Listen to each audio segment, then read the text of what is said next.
Ahoj, já vás zdravím u dalšího videa. Dnes budu mluvit konkrétně o... Dnes budu pokračovat v seriálu o plastických operacích a bude se jednat konkrétně o plastiku brady, kterou mi operoval pan doktor Ivo Němec.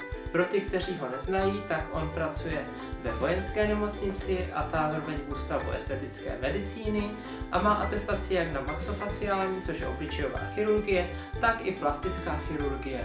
V Česku není takových chirurgů moc, co mají tuto atestaci dohromady a zároveň jeden z mála, který se specializuje na feminizační operace obličeje. A mimo jiné je to taky ten, který mi operoval nos, když se na to někdo ptal, jako by v minulém díle o plastických operacích a já jsem to zapomněla zmínit, tak je to ten, který mi dělal také nos. Nebudu mluvit ale o tom, jak probíhala ta konzultace s doktorem, jak to dělala třeba Torres Georges o argumentaci prsou, kterou mimo jiné mám za sebou, takže kdyby vás něco zajímalo a nejenom k tomu, tak mě klidně napište do komentářů, já budu za to hrozně ráda a ráda vám k čemukoliv odpovím, protože já si myslím, že na to vám odpoví prostě váš chirurg, za kterým zajdete. A hlavně jde o to, že každý je úplně jiný, ono se to odvíjí od stavby těla, odvíjí se to od elasticity kůže, odvíjí se to prostě od věku, takže každý člověk je naprosto jiný a nemá smysl podle mě mluvit o tom, jak probíhala ta konzultace. Já budu mluvit spíš o tom, jak jsem to cítila já a jak jsem celou tu operaci prožívala, co pro mě bylo nejtěžší a podobně.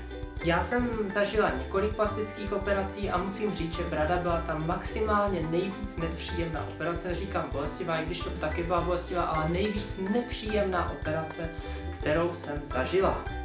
V mém případě šlo konkrétně o změnu profilu brady, zejména za oblení tady této části, ale podrobněji to můžete vidět na fotkách tady. V podstatě se u mě jednalo pouze o zabroušení tady těchto hrán, jak už jsem říkala. Ono jinak plastika brady buď jsou dva způsoby, buď jak jako v mém případě se dá obrousit, anebo se ta brada i seká, což zpravidla se pak dělá ta operace na dvakrát, protože za rok se pak vytahuje nějaká ta nová destička, která tam zůstává a drží tu kost pohromadě. U mě šlo teda o ten jednodušší případ, že se brada pouze obrušovala. Moje operace, začnu cenou, stála nějakých 27 000, ještě jste se ptali i na kolik mě stál nos, tak ten mě stál nějakých 45, pro informaci bylo to v té ústavu estetické medicíny. Obě dvě operace trvaly něco přes hodinu, s tím, že na druhý den jsem vyšla domů. A teď už té brady. Říkám, že to byla nejvíc nepříjemná operace. A proč? Protože vlastně při té operaci je řezveden tadyka, jestli jíte, mezi zubama a rtem, máte úplně totálně rozřízlou pusu. Nemůžete při jakémkoliv mikropohybu, vás to fakt děsně bolí. Nemůžete vůbec, ale vůbec nic jíst, prostě jste jako mimina na kašovité stravě. A doslova jako mimina v tom smyslu, že ta strava nesmí být vůbec kořeněná a nemůže to být sladký nic, třeba já že miluji čokoládu a nemohla jsem si udat, protože čokoláda má strašně intenzivní chuť. A když jsem si dala cokoliv, co mělo trošku intenzivní chuť, tak to strašně pálilo v těch stehách. Navíc jsem vypadala jak taková ruská babuška, bych řekla, to vidíte tady na této fotce. No ale super na druhou stranu je, že ono je to i taková jako hubnoucí kůra, se dá říct, protože ono vás to trošku skoro nutí k nechutenství, protože fakt jako by to jídlo vám přijde prostě po těch zhruba 10 dní, co to bývá, 10 až 14, jak jde, jak u koho, ale prostě po té době na té kačovité stravě skoro na nic nemáte chuť, takže ono je to takový jako dobrý základ na druhou stranu pro dietu.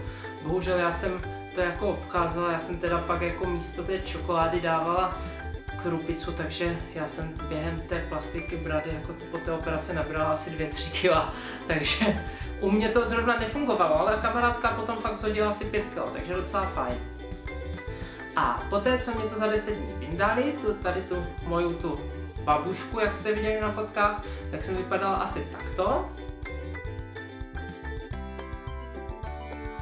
To se mně hrozně moc líbilo, protože ona ta brada byla taková uzunka vůči zbytku obličeje, tak jsem si to představovala, že ono to mělo jako jednu drobnou nevýhodu.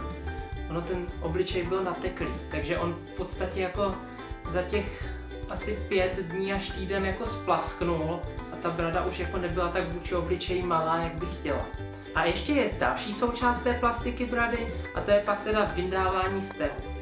Jestli jsem říkala, že ta plastika jako až tak moc nebolela, což se jako relativně dalo, tak musím uznat, že vyndávání stehu byla jedna z největších bolestí, co jsem v rámci v plastech zažila. Mě jako by se jeden nějak asi blbě zpříčil a tam se sice dávají samostřebávací stehy, které by jako by měly vypadnout sami, ale ani kamarádce nevypadly a mě teda taky ne.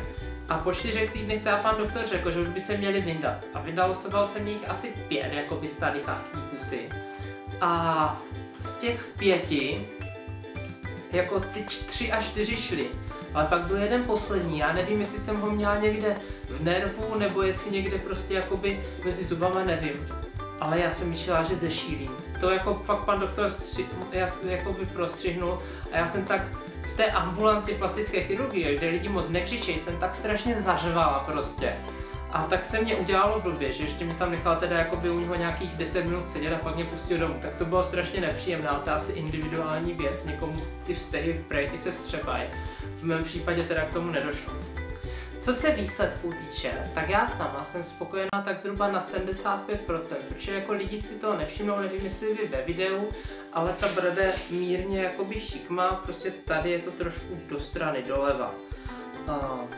Ono ne vždycky musí každá operace dopadnout na 100% za prvý, protože ono na ten výsledek té operace nemá vliv jenom to, jak se to provede. Ono totiž třeba v případě té brady u mě šlo o zabroušení kostí, což se jakoby podle rentgenu a tak udělalo přesně jak mělo. Nicméně pak, že jo, je tam ještě ta měkká tkáň. A ta bohužel v mém případě jakoby nesrostla úplně 100% jak měla, proto je tam vznikla ta nerovnost. A ono jsou jakoby 2 pravidla, co je třeba si zapamatovat. Ne vždycky teda to musí, jak jsem říkala, dopadnout jak chcete. Ono se to může stát v případě jakékoliv nerovnosti, v případě jakékoliv plastické operace má obrovský vliv hojení a žádný ani nejlepší světový plastický chirurg vám nezaručí, jak se budete hojit. Můžete dostat infekci, nemusíte, ale to nechci strašit, ale prostě nikdo vám nezaručí, že prostě třeba ten steh sroste úplně přesně na milimetr, jak má, může se rost maličko, prostě nemusí to být úplně do detailu. A druhá věc je, výsledek plastické operace má smysl hodnotit fakt až po roce.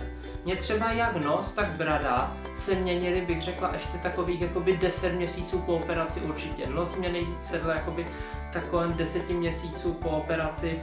Já jsem ho měla třeba 2-3 měsíce, jsem ho měla úplně prostě, jak jsem ukazovala minulé šikmý, jak jsem měla totálně šikmý, jakoby 2-3 měsíce. Takže, a to s tou bradou taky byla taky daleko větší, daleko víc nerovná, takže to se usadilo. A v případě těch plastik fakt je třeba počkat. Ale to není jenom plastik, to říká se, že v případě každé operace je třeba čekat alespoň rok. Já teda teďka jakoby v podstatě zvažuju, jestli si to nechám opravit nebo ne, nicméně po tom, co jsem zažila, moc se mě znovu do té operace nechce. Pan doktor mi ji nabídl, že mě to udělal jakoby bezplatně, on to sám jako uznal, že to je trošku nerovné, ale mně se do toho jít nechce. Nebo za tu bolest se mě do toho moc jít nechce a zároveň on mě řekl, že opět nemůže mě zaručit, že to bude 100% rovné, protože jako u mě to tou rovnou tkání, měkkou tkání a nedá se zaručit, že to bude prostě 100% úplně dokonalé. Takže asi tak nějak jakoby k plastické operaci brady. Já nevím, co bych k tomu ještě víc měla říkat, já prostě nedokážu jako Terka mluvit asi 5 minut o ničem, já prostě jako by jsem řekla ty věcné věci, já prostě nevím. Kdyby vás cokoliv zajímalo, tak mě napište do komentářů, já za to budu hrozně ráda, já hrozně ráda na ty komentáře odpovídám.